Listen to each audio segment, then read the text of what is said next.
How's it going, guys? It's Cole from See-Through Panel, catching up on my Junji Ito hardcovers. I had two I had yet to read.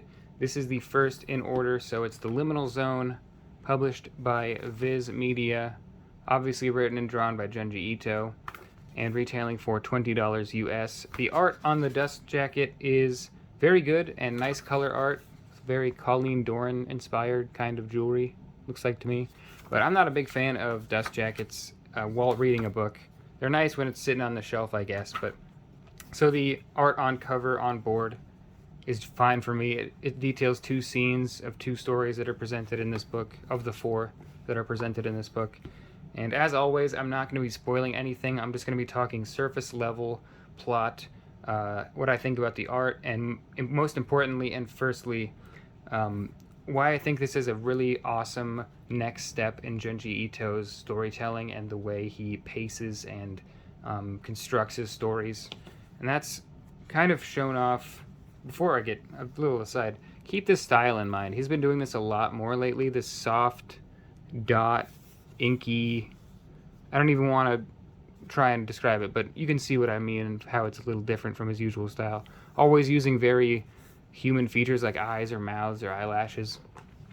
But the reason these four stories are different than a typical Junji Ito collection is because he talks about here in the back, typically when he's making a story, it's serialized in a magazine, and they present him with a number of pages that he is allowed to take up. So he knows how many pages the story will be before he knows what the story is even about. Whereas this was serialized on a manga app, a digital app, and he was able to just let his mind go and take as long as he wanted, use as many pages as he wanted, and that was kind of freeing for him. And he's not really sure, he says he's not really sure if that makes it a better story or a worse story. He'll have to reflect on that later, but in my eyes, I think it's a little bit of both, but as we get further and further, I think it definitely is a positive step in the right direction for Junji Ito. Assuming these four stories are chronologically presented, it makes a lot of sense to me why I preferred the latter two stories here. Assuming they are chronological, Weeping Woman Way meanders a bit. Madonna suffers from the same thing where the Act 2 is a little bit long and stretched out, and these two, I think, flow like a typical Junji Ito short story, but have a lot more room to breathe and give you a lot more time to connect to the characters and do some things that Junji Ito doesn't normally get to do with his normal short stories. So he's always conceptually great, and the first story, Weeping Woman Way, is conceptually awesome. It's about this, I believe it's a myth in Japanese culture, or I'm not even sure it's Japanese culture, but a myth about weeping women who were paid either by a funeral home or a family to attend a funeral and just sob and pay respect and show despair for the deceased and their passing. And this story really shows off how Junji Ito is able to horrify and bring discomfort with just facial expressions and depictions of people with extreme emotion. And as always, visually, it's a treat. It's always a treat for Ito to... Even this new style is really cool. He's been doing this a lot more lately. And he does it multiple times through these stories. Especially so in this part here. But, yeah, visually it's always great to read. But it doesn't always work on a plot level for me. Because conceptually it's always so weird and out there that I really admire him for his strange concepts. But this kind of ran a little long in the tooth. I think there was pages that could be cut, and that's totally fine. He's getting some footing with being able to set his own pace for his stories, and he still has that uncanny ability to just show a human face, but in such detail and grotesque kind of specifics, like here, to just really make you uncomfortable and at times horrified. This story is definitely more of an uncomfortable thing, more of just a weird, strange, abnormal story. Maybe not horrific, at least not to me. I mean, there are some pages that aren't like... I mean, it's not pleasing by any means, but it's... I've been I've had Junji Ito pages that have made me shut the book instantly, and this is not one of them. But it is still a beautiful page and very well constructed in the way that he does these reveals and these scares. But flipping to the next one, I'll show off some end pages here, just so you can see how crazy it's going to get. The tears just flowing and flowing and flowing. It is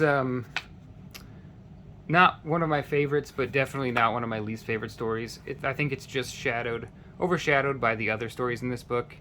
I think it pretty much gets better and better as this goes. Like, the first story is my least favorite, and the last is my favorite.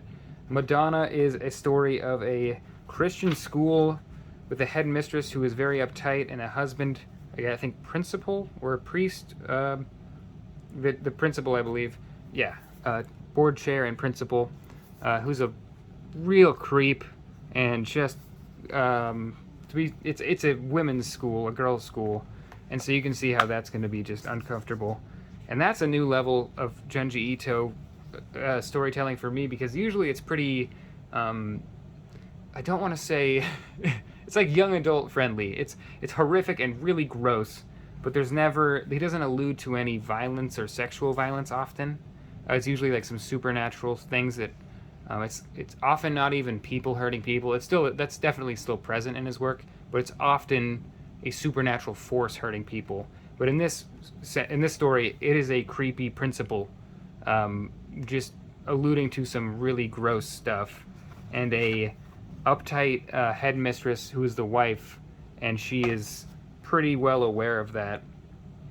And so this story has some Christian religious backgrounds to it. I don't want to spoil it too much because it actually has a little deeper of a plot that I can't go into, but it's a new thing for Junji Ito for me, and I liked that he kind of zigged when I thought he'd zag, and visually, once again, always finding ways to show new things to horrify without ever getting old. Like this imagery is depicted on the dust jacket as well. So, Madonna definitely better, but still, in my opinion, slow to conclude and kind of going a little bit long. This one here, this reminded me of the Enigma of Something Fault. One of the classic Junji Ito stories. I love that story. It's just been so long since I've looked at the title. But this has more of that feel, where it's a natural, almost like a natural disaster, a naturally occurring supernatural thing. That's are completely opposite things, but it's a naturally occurring thing in the world that leads to weird happenings and, let's say, I guess, yeah, natural disaster would be the best way to describe it. But it's basically the suicide forest. He comes to kill himself, and ends up seeing these weird trees stripped bare, which I think is really well portrayed by Ito, like all the bark being stripped off a tree where it's completely smooth, and also they're facing this direction, like they've all been blown backwards. And that turns out to be because of this cave, which sometimes releases a spirit flow, and that's about the most I can say of this story here. The spirit flow is a big part of it, and anything entering it becomes getting stripped bare, similar to those trees, and one of our main characters enters it there in this nice little action set of panels. Visually, I think he does a good job of... he's always good at this kind of progressive deconstruction of his characters physically. You can see that they're breaking down and wearing down. And this character here definitely has that, but in a way where he's actually happier as the story goes on. He doesn't feel that need to do what he set out to do, but he also is looking just... like, he looks greasy and smooth and getting skinnier. And that continues to progress as I also love this very, very good portrayal of motion and just being like blasted out. That is actually on the inside, I believe. Yeah, that was right back here. Used well in silhouette. Oh, spoilers. There. That panel is just used well here. But, yeah, the progression of these characters getting smoother, skinnier, taller, kind of changing in that way. He's always been very good about that, and I think this is just another level of that. And he gets weird, man. Conceptually, he's always super out there, but this stuff is just bizarre. Like, that is bizarre. That is so weird. It's not what I would expect from Ito, but it's also entirely what I would expect from Ito. And just these people look like cells. Like, I mean, yeah, I guess I spoiled it by saying that, but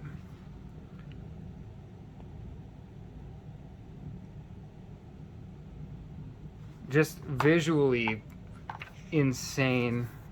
And once again, using human faces to horrify. Just the lack of kind of irises and pupils, but barely there still.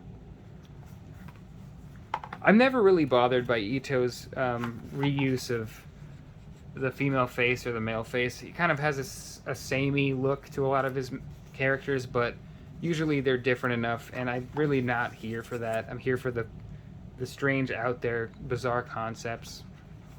Slumber is probably the most grounded of the four, and while this one is my third favorite here, The Spirit Flow of Aokigahara, Slumber's definitely my favorite. I've never read a Junji Ito story so grounded as Slumber. It is almost without any supernatural element, and with a stretch of the imagination and the stretch of science here, it could be entirely grounded in the real world. It is a character who keeps waking up and having memories of committing murders, and he keeps trying to avoid being to avoid falling asleep so he doesn't keep committing these murders. And he starts to question if he says, I can't have committed these murders, but I have perfect recollection of doing it, but it makes no sense that I would do that. And the outcome is just so strange, but also one of the least strange things Ito's ever done. It would work as a thriller movie, a mix of horror and thriller, I would say, because these panels are horrific. This is real violence that Ito's showing, which is not unheard of, but fairly rare for actual physical violence to be portrayed like that. And just this use, it may not look the same, but to me, this style here, these dot kind of ink washy, not ink washy, but just using little dots of ink, really spare, really soft, is used so well right there. That is pretty horrifying, and often Junji Ito books aren't the kind of horror that makes me look over my shoulder at night, but that kind of panel really is, as well as being in such a grounded, more realistic story, and just showing this horrible violence is something new, I think, for Ito, and this sets this story well above many of his other stories. I'm just going to keep flipping through because a lot of the stuff I could show you is pretty spoilery, but I love the use of showing off what it looks like inside of the hood he's wearing, his perspective as he's coming up on his victims or would-be victims, the use of this spray of like white, kind of an opposite of this other effect with the black. He's getting really good at using that effect. I wish I knew what to call this effect, this dot ink stuff, but... And here, once again, horrific to me. I don't know what this bothers me. This really bothers me. It's definitely one of the most unnerving things I've seen him draw. And it's like in a different way than the Grease short story. If you've seen the Grease short story, I'm not sure if it's called that, but if you read it, you know what I mean when I say Grease. That was horrific and horrible, and I hated it. But this is like stuff that I'll be reminded of at like 3 a.m. in the middle of the night and would keep me up. And then, of course, back to just human faces just being gross and unnerving. In terms of actual writing, this is more of a supernatural kind of layout to a panel, but it's just so beautiful as well, all the motion lines flowing through it. I think it's really a step up from Ito's writing skills. His writing really shines in that last story, Slumber. This cover here is Weeping Woman Away, as you can see from all the crying eyes. Yeah, I think Slumber might just be one of the single best short stories I've read from Ito. I love his long-form stuff like Uzumaki Gyo and No Longer Human. That's an adaptation, obviously, so the writing's a bit not entirely his, but I think that story, Slumber, is a precursor to what I hope to be the next steps for Ito. I don't really expect him to do that sort of thing all the time, but having it as an option to have a more rounded story, to have a little more time with the characters, I think is really, really great. And Slumber would be one of my most highly recommended Junji Ito stories, with the spirit flow of Aokigahara being right there by the fault, with the people walking into the stone shaped like their bodies. I'll put it in the description what the title is because I can't remember. But yeah, this was a really, really fun collection to read, as it always is with Ito, and I was really excited when I finished it to read Black Paradox, because even though with the name I kind of assume it's going to be a bit more supernatural, I'm excited to see where he goes after showing off visual and narratively different styles. So you guys let me know what you thought about these stories, or what your favorite Junji Ito stories are. I'll probably cover more of them in the future, go over his whole catalog eventually, so really appreciate you guys watching. Thanks.